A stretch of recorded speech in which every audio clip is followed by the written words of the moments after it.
Hello friends, welcome to my YouTube channel फटाफट general education. तो आज इस वीडियो में हम लोग बीएड एंट्रेंस एग्जाम 2020 के हिंदी भाषा यानी खंड बा के बारे में देखेंगे। तो कल हमने समान ज्ञान खंड आ कर लिया था, तो आज हम लोग खंड बा यानी हिंदी में भाषा को देखेंगे। तो हिंदी भाषा का पहला क्वेश्चन है, इनमें से पृथ्वी कौन सा शब्द है? तो इनमें से पृथ्वी जो है कैसा शब्द है? तद्भव है, विदेशज है या फिर तत्सम है या इनमें से कोई नहीं? तो इसका राइट आंसर हो जाएगा जो पृथ्वी है ये तत्सम शब्द है। पृथ्वी का अर्थ होता है धरती, धरती, भू, धरा, ये सब इसके पर्यायवाची हैं। आगे है संप्रदान कारक का परसर्ग क्या होगा, यानी संप्रदान कारक का चिन्ह क्या होगा? का होगा, को होगा, से होगा, के लिए होगा। तो संप्रदान कारक का चिन्ह होता है के लिए, तो इसका राइट आंसर हो जाएगा ऑप्शन नंबर डी, के लिए। मैं चित्र बना रहा हूँ, वाक्य में कौन सा काल है? तो मैं चित्र बना रहा हूँ, तो यह कैसा काल है? भविष्य काल है, भूतकाल है, अनिश्चित या फिर वर्तमान? तो मैं चित्र बना रहा हूँ, इस वक्त वो काम कर रहा है, तो ये कैसा काल हो जाएगा? वर्तमान काल हो जाएगा। आलू किस भाषा का शब्द है? तो आलू किस भाषा का शब्द है? पुर्तगाली, चीनी, अरबी, अंग्रेजी? तो इसका राइट आंसर हो जाएगा पुर्तगाली। जो आलू शब्द है पुर्तगाली शब्द है। ये षटकोण वाले स का उच्चारण स्थान क्या है? तो षटकोण वाले स का उच्चारण स्थान क्या है? दांत, मूर्धा, तालु या फिर कंठ? तो जो षटकोण वाले स का जो उच्चारण स्थान है वो मूर्धा हो जाएगा। इसका राइट आंसर बी हो जाएगा, क्योंकि जो स बोला जाता है षटकोण वाले स को मूर्धा से बोला जाता है। निम्नलिखित में कौन सा गूलर का फूल होना मुहावरे का सही अर्थ है? तो गूलर का फूल होना मतलब क्या होता है? इसका अर्थ, मुहावरे का सही अर्थ क्या हो जाएगा? अति प्रसन्न होना, फूल की तरह खिलना, दुर्लभ वस्तु, सुगंधित होना। तो इसका राइट आंसर हो जाएगा दुर्लभ वस्तु। सुत शब्द को स्त्रीवाचक बनाने के लिए किस प्रत्यय का प्रयोग करना होगा? तो सुत में ऐसा क्या हम प्रत्यय का प्रयोग करें कि वो स्त्रीवाचक शब्द बन जाए? तो इसे हम कह सकते हैं सुता। सुता जो हमारा स्त्रीलिंग हो जाएगा। पैरों से लेकर सिर तक के लिए एक शब्द क्या होगा? तो पैरों से लेकर सिर तक के लिए एक शब्द क्या कह सकते हैं? अधोपांत, अपाद मस्तक, नत मस्तक, इनमें से कोई नहीं। तो इसका राइट आंसर हो जाएगा अपाद मस्तक। काव्य में भाव तथा काल के सौंदर्य को बढ़ाने वाले कारक को क्या कहा जाता है? तो काव्य में जो भाव और कला के सौंदर्य को बढ़ाने वाले कारक कहलाते हैं वो क्या कहलाते हैं? रस, छंद, चौपाई या फिर अलंकार? तो इसका राइट आंसर है अलंकार। हिंदी के सर्वश्रेष्ठ हास्य व्यंग्य निबंधकार कौन है? तो हिंदी के सर्वश्रेष्ठ हास्य व्यंग्य निबंधकार कौन है? हरिशंकर परसाई, जयशंकर प्रसाद, आचार्य राम प्रसाद शुक्ल, महावीर प्रसाद द्विवेदी? तो इसका राइट आंसर है हरिशंकर परसाई। सड़ानन शब्द के सही संधि विच्छेद का सही का निशान लगाना है। तो सड़ानन में जो संधि विच्छेद है वो कौन सा सही है ये बताना है। सड़धन आनंद, सड़ाधन आनंद, पड़ाधन नन, सटधन आनंद? तो इसका राइट आंसर हो जाएगा सटधन आनंद। चक्रधर शब्द है, तो चक्रधर कैसा शब्द है? रूढ़, यौगिक, योग रूढ़ या फिर विदेशी? तो इसका राइट आंसर है चक्रधर जो हमारा योग रूढ़ शब्द है। निम्नलिखित में अनिश्चयवाचक सर्वनाम है, तो कौन सा है जो अनिश्चयवाचक सर्वनाम है? कुछ, कौन, यह, क्या? तो ये कौन, क्या, ये हमारा प्रश्नवाचक सर्वनाम हो जाएगा, और जो ये है कुछ, ये हमारा अनिश्चयवाचक सर्वनाम हो जाएगा। संबंध बोधक अव्यय किसके साथ प्रयुक्त होते हैं? तो संबंध बोधक अव्यय किसके साथ प्रयुक्त होते हैं? संज्ञा और सर्वनाम के साथ, विशेषण के साथ, क्रिया के साथ या फिर काल के साथ? तो इसका राइट आंसर है संज्ञा और सर्वनाम के साथ। स्थायी भाव को जगाने और उद्दीप करने वाला कारक क्या है? आलंबन, उद्दीपन, विभाव, अनुभाव? तो इसका राइट आंसर है विभाव। ज्यों जो निहारिये नेरे है नैनाई, त्यों त्यों खरी नी करे सा निकाई? पंक्ति में कौन सा अलंकार है? तो इसमें कौन सा अलंकार है? उपमा, रूपक, अनुप्रास, पुनरुक्ति? इसका राइट आंसर है पुनरुक्ति। निम्नलिखित में कौन सा शब्द शुद्ध है? तो ये हमें बताना है इनमें से कौन सा शुद्ध लिखा हुआ है। तो उज्जवल, उज्जवल जो है हमारा इस तरह लिखा जाता है, उ फिर आधा जा, फिर आधा जा, व और ल, इस तरह। यानी यहाँ जो पूरा जा दिया है ये इसका गलत दे दिया, तो ये अशुद्ध शब्द हो गया। आगे है मूर्ति, तो इसमें छोटा ऊ की मात्रा लगी है, तो यहाँ बड़ा ऊ की मात्रा होगी। फिर दीपक, यहाँ पे दीपक होना चाहिए, बड़ी की मात्रा, तो इनमें से कोई भी शुद्ध नहीं है, तो यही इसका राइट आंसर हो जाएगा। निम्नांकित एक शब्द में उपसर्ग नहीं लगा है, तो ऐसा कौन सा शब्द है जिसमें उपसर्ग नहीं लगा है? तो ये देखिए, इसमें अति उपसर्ग लगा है, प्रति उपसर्ग लगा है, सु उपसर्ग लगा है। यहाँ पे दर्शन में जो हमारा, इसमें कोई भी उपसर्ग नहीं लगा, यही हमारा राइट हो जाएगा। दृश्य काव्य के अंतर्गत आते हैं, तो दृश्य काव्य के अंतर्गत क्या आते हैं? नाटक और प्रहसन, नाटक और कहानी, नाटक और व्यंग्य, प्रहसन और कहानी। तो इसका राइट आंसर है नाटक और प्रहसन। तो ये अगला 70 नंबर क्वेश्चन में ये जो चिन्ह दिया है, ये ब्रैकेट में, ये कौन सा चिन्ह है, इसका नाम बताना है। तो ये कौन सा चिन्ह है? लाघव का आदेश चिन्ह है, पुनरुक्ति बोध चिन्ह, या फिर हंस पद। तो हंस पद ये चिन्ह नहीं है, हंस पद नहीं है, और ये आदेश चिन्ह भी नहीं है, लाघव भी नहीं है। इसका राइट आंसर है पुनरुक्ति बोध चिन्ह। प्रकृति के सुकुमार कवि किसे कहा जाता है? तो प्रकृति के सुकुमार कवि किसे कहा जाता है? सूर्यकांत त्रिपाठी निराला, जयशंकर प्रसाद, सुमित्रानंदन पंत, कबीरदास।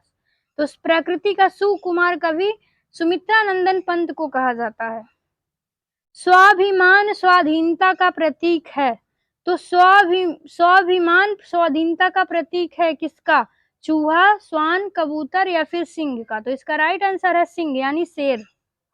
अली शब्द के दो अर्थ हैं, तो अली शब्द के दो अर्थ क्या है? भौरा और सखी, घाट और घर, जल और पानी, और पिता और भाई। तो इसका राइट आंसर भौरा और सखी, अली शब्द के दो अर्थ हैं।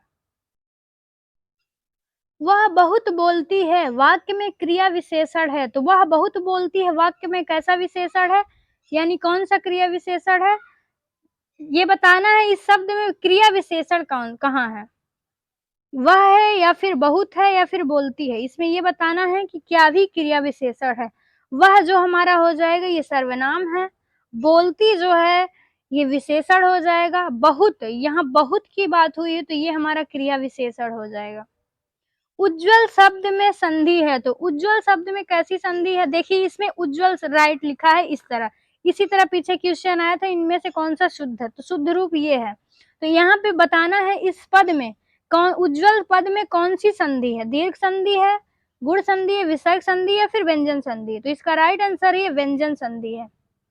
छायावादी युग के प्रवर्तक हैं, तो छायावादी युग के प्रवर्तक कौन है? जयशंकर प्रसाद, श्रीधर पाठक, सुमित्रानंदन पंत, रामचंद्र शुक्ल। तो इसका राइट आंसर है जयशंकर प्रसाद जो है छायावादी युग के प्रवर्तक हैं।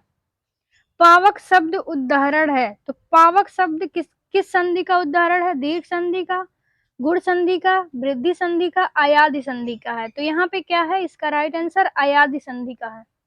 समानतः काव्य के कुल कितने भेद होते हैं? तो काव्य के कुल कितने भेद होते हैं? दो भेद होते हैं। प्रसारण का विलोम शब्द क्या है? प्रसारण का विलोम शब्द क्या है? प्रतिपादन, आरक्षण, आकुंचन, सदर्शन। तो इसका राइट है आकुंचन। लोक संस्कृति का जन्म हुआ, तो लोक संस्कृति का जन्म कहाँ हुआ? शहरों में, गांव में, कस्बों में, विद्यालयों में। तो लोक संस्कृति, लोक मतलब लोकगीत, जो वही होता है जो गांव में गाए जाते हैं। तो ये इसका उद्भव कहाँ हुआ, यानी जन्म कहाँ हुआ? गांव में। कृपाण शब्द है, कृपाण कैसा शब्द है? आगत, देशज, तजभव या फिर तत्सम। तो इसका राइट आंसर है तत्सम शब्द है। बुद्धि भ्रमित होना किस मुहावरे का सही अर्थ है? तो बुद्धि भ्रमित होना, इसका मुहावरा क्या हो जाएगा? चक्कर में पड़ना, अक्ल पर पत्थर पड़ना, धोखा खाना, उल्लू बनाना। तो इसका राइट आंसर तो हम चक्कर में पड़ना कह सकते हैं, हद तक यही सही हो सकता है, लेकिन ऑप्शन में दो भी दिया है, तो अक्ल पर पत्थर पड़ना, इससे बुद्धि भ्रष्ट होना कह सकते हैं, लेकिन इसका जो राइट आंसर हो जाएगा यहाँ पे पूछा है बुद्धि भ्रमित होना, तो चक्कर में पढ़ना ज़्यादा सही रहेगा, क्योंकि अक्ल पर पत्थर पड़ना मतलब बुद्धि का भ्रष्ट होना है, लेकिन यहाँ भ्रमित होना बोल रहा है तो चक्कर में पढ़ना इसका राइट आंसर हो जाएगा। सिर से बोझ उतारना, मुहावरे का अर्थ क्या होगा? तो सिर से बोझ उतारने का जो मुहावरे का अर्थ क्या हो जाएगा? भार टालना, बक्सा रखना, जमीन पर कुछ पटकना, बात पक्की होना। तो इसका राइट आंसर है भार टालना। निम्नलिखित में रूढ़ शब्द कौन सा है? तो रूढ़ शब्द कौन सा है? वाचनालय, समतल, विद्यालय या फिर पशु। तो इसका राइट आंसर है जो रूढ़ शब्द हमारा पशु हो जाएगा। महोत्सव में कौन सी संधि है? तो महोत्सव में कौन सी संधि है? गुण संधि है, विसर्ग संधि है, अयाल संधि है या फिर व्यंजन संधि है। तो इसका राइट आंसर है गुण संधि है। अंबर का विलोम है, तो अंबर का विलोम क्या होता है? अवनी, अभिन्न, आकाश, प्रक्षिप्त। तो इसका राइट आंसर है अंबर का विलोम अवनी होगा। मुझे कैसा शब्द है? तो मुझे कैसा शब्द है? मध्यम पुरुष का, अन्य पुरुष का या फिर उत्तम पुरुष का, प्रथम पुरुष का। तो मुझे जो है मध्यम पुरुष का शब्द है। बहिर्मुखी में समास है, तो बहिर्मुखी में कैसा समास है? अव्ययी भाव समास, द्वंद्व समास, तत्पुरुष समास, कर्मधारय समास। तो इसका राइट आंसर है अव्ययी भाव समास। सूरदास की साहित्यिक भाषा क्या है? तो सूरदास की साहित्यिक भाषा क्या है? ब्रज भाषा, अवधी भाषा, भोजपुरी भाषा, मैथिली भाषा। तो सूरदास की साहित्यिक भाषा है जो वो ब्रज भाषा है। महाकाव्य में वर्णन होता है, तो महाकाव्य में कैसा वर्णन होता है? मानव जीवन के बृहद और व्यापक चित्रण का, मानव जीवन के सूक्ष्म पक्ष का चित्रण, मानव जीवन के एकांकी पक्ष का चित्रण, मानवेतर जीवन के बृहद पक्ष का चित्रण। तो इसका राइट आंसर है मानव जीवन के बृहद और व्यापक चित्रण। काली मिर्च में कौन सा समास है? तो काली मिर्च में कौन सा समास है? कर्मधारय, तत्पुरुष, द्वंद्व, बहुव्रीहि समास। तो इसका राइट आंसर है कर्मधारय समास है। उर्वशी किसकी काव्य रीति है, सॉरी कृति है? तो उर्वशी जो है किसकी काव्य कृति है? अज्ञेय की, सुमित्रा नंदन पंत की, रामधारी दिनकर सिंह की, कुंवर नारायण की। तो इसका राइट आंसर है रामधारी दिनकर सिंह की है। सन्यासी का पर्यायवाची है, तो सन्यासी का पर्यायवाची क्या हो जाएगा? ढोंगी, वृद्धा, बाबा, दंडी। तो इसका राइट आंसर है दंडी। अद्भुत रस का स्थायी भाव क्या है? जुगुस्सा, विस्मय, भय, उत्साह। तो इसका राइट आंसर है विस्मय। निम्नलिखित में कौन सा कवि भक्ति काल का नहीं है? इसे बताना है कौन सा कवि है जो भक्ति काल का नहीं है। ईश्वर दास, नाभादास, रहीम, मतीराम। तो इसका राइट आंसर है मतीराम जो भक्ति काल का कवि नहीं है। निम्नलिखित में से अशुद्ध वाक्य का चयन करना है। ये हमारे 4 वाक्य दिया है, इसमें से बताना है कौन सा अशुद्ध है। मैं आज विद्यालय नहीं जाऊंगा। बच्चों को काट कर फल खिला दो, तो बच्चों को काट कर फल खिला दो ये हमारा जो है अशुद्ध कहला। देखो बच्चों को काट कर फल खिलाना है, ये नहीं फल काट कर बच्चों को खिला दो, ये ऐसा होना चाहिए। तो यही हमारा जो है अशुद्ध है। तो बच्चों को नहीं काटना है, फल को काटना है। कारवा किस विधा की रचना है? तो कारवा किस विधा की रचना है? नाटक, कहानी, उपन्यास या फिर एकांकी। तो इसका राइट आंसर एकांकी। निम्नलिखित में संयुक्त वाक्य का चयन करना है। संयुक्त वाक्य कौन सा है ये चयन करना है। उत्तर देने का यह ढंग सही नहीं है। उसे गर्व है कि वह उच्च कुल में पैदा हुआ। दवा लो और बुखार कम हो जाएगा। यही जो हमारा संयुक्त वाक्य है। यहाँ पे देखो दवा लो और बुखार कम हो जाएगा, तो जो दवा लेने से और यहाँ और लगा ये हमारा संयुक्त वाक्य हो जाएगा। कंजूसी से धन व्यय करने वाले के लिए एक शब्द क्या होगा? कंजूसी से जो धन खर्च करता है, ये मैंने हिंदी की क्लास में ये यही एकदम क्वेश्चन आया है, तो मैंने ये क्वेश्चन हिंदी की क्लास में करवा दिया। आप लोग उस क्लास को नहीं देखे हैं तो जरूर देखिए। तो इसका जो राइट आंसर हो जाएगा मितव्ययी। विशेषणों की विशेषता बताने वाले शब्द कहलाते हैं। तो विशेषण की विशेषता जो बताते हैं वो शब्द कैसा कहलाएगा? प्रविशेषण। तो अगली वीडियो में दूसरे प्रश्न पत्र के साथ